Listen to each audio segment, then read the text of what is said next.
अभिनंदन दोस्तों। आज बात करेंगे दीक्षा के बारे में। दीक्षा शब्द का शाब्दिक अर्थ होता है नजर देना। दीक्षा शब्द आपने पहले भी सुना होगा। जब कभी भी हमें डिग्री मिलती है, चाहे वो स्कूल में हो या हमारे बैचलर्स की डिग्री हो, मास्टर्स की डिग्री हो, उस उत्सव को दीक्षा उत्सव कहा जाता है, यानी कि हमें डिग्री देने का समय।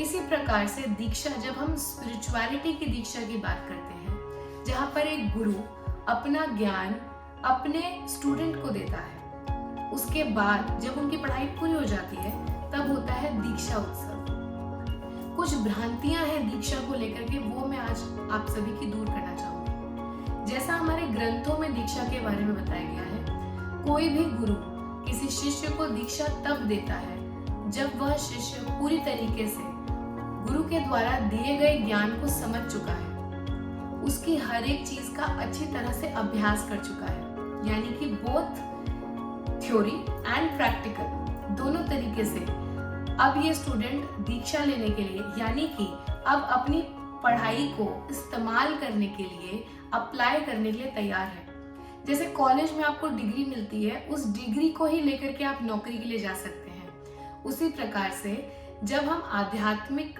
क्षेत्र में दीक्षा प्राप्त करते हैं, तो भी उस दीक्षा का यही तात्पर्य होता है कि इसके बाद अब इस आध्यात्मिक प्रैक्टिस को आप अलग स्वयं स्वतः भी प्रैक्टिस कर सकते हैं। इसके कुछ वेरिएशंस आप अपने स्टूडेंट्स को भी सिखा सकते हैं। अब बात आती है दीक्षा कितने प्रकार से की जा सकती है। तो वैसे तो दीक्षा के बहुत प्रकार हो सकते हैं, परंतु 4 दीक्षा के प्रकार अत्यंत प्रचलित हैं। पहला वाक दीक्षा, दूसरा समय दीक्षा, तीसरा स्पर्श दीक्षा और आखिरी शांभवी दीक्षा। तो जब हम बात करते हैं स्पर्श दीक्षा की, कई बार इसमें गुरु अपने स्टूडेंट के माथे पर अंगूठे के द्वारा टच करते हैं, कई बार उनके सहस्त्रार चक्र को टच करके उनको दीक्षा प्रदान करते हैं।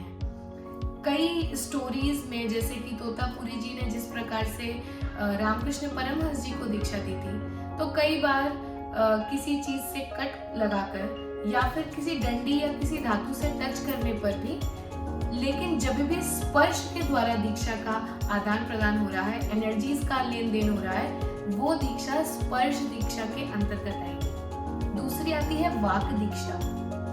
वाक दीक्षा में गुरु अपने शिष्य को कह करके दीक्षा देते हैं। कहने का मतलब है कि यदि कोई मंत्र गुरु के द्वारा दिया गया है शिष्य को उनके कान में या उनके सामने बैठ करके, वह एक वाक दीक्षा का प्रकार होगा। इसके बाद आती है समय दीक्षा। समय दीक्षा इज लाइक अ सेरेमनी। जैसे हमारे घर में यज्ञ हवन होते हैं, उस प्रकार से समय दीक्षा के लिए पूरे समाज को बुला करके वहां पर कुछ प्रकार के धातु, अत्यंत प्रकार की जो कंडक्टर सोर्सेस होते हैं, जैसे कि तांबा, जैसे कि नींबू, हल्दी, इस प्रकार की चीजों को वहां रखा जाता है और उन पदार्थों के द्वारा दीक्षा गुरु से शिष्य के में ट्रांसफर की जाती है। अब आती है शांभवी दीक्षा। शांभवी दीक्षा बहुत ही क्लोज रिलेशनशिप जब होता है गुरु और शिष्य का, तब दी जाती है। जब गुरु को पूरी तरीके से भरोसा हो जाता है कि यह शिष्य मेरे संसर्ग में सालों से है, इसे सारी चीजें पूरी तरह से तैयार हो चुकी हैं, अब ये व्यक्ति बिल्कुल तैयार है, पर क्योंकि कई बार डिवोशन की भावना से एक स्टूडेंट ये सोचने लगता है कि मैं दीक्षा के लिए शायद तैयार ही नहीं हूँ, शायद अभी मैं उस उपाधि के लिए रेडी ही नहीं हूँ।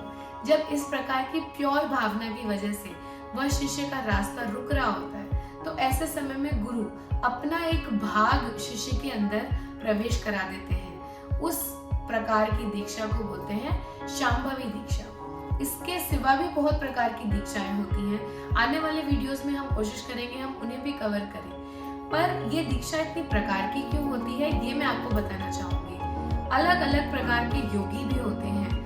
कुछ लोग भक्ति योगी होते हैं, कुछ लोग ज्ञान योगी होते हैं, कुछ लोग कर्म योगी होते हैं। जिस प्रकार की योग आपके अंदर प्रधान है, उस प्रकार के ही दीक्षा की प्रणाली को आप इस्तेमाल करते हैं। तो ये था दोस्तों थोड़ा बहुत नॉलेज दीक्षा दीक्षा के बारे में। आगे चल करके हम दीक्षा के बारे में और डिटेल में बात करेंगे एनर्जीज के बारे में। यदि आपको ये वीडियो पसंद आया हो तो प्लीज़ हमारे चैनल को सब्सक्राइब करिए और फिर मिलेंगे बहुत ही जल्द। धन्यवाद।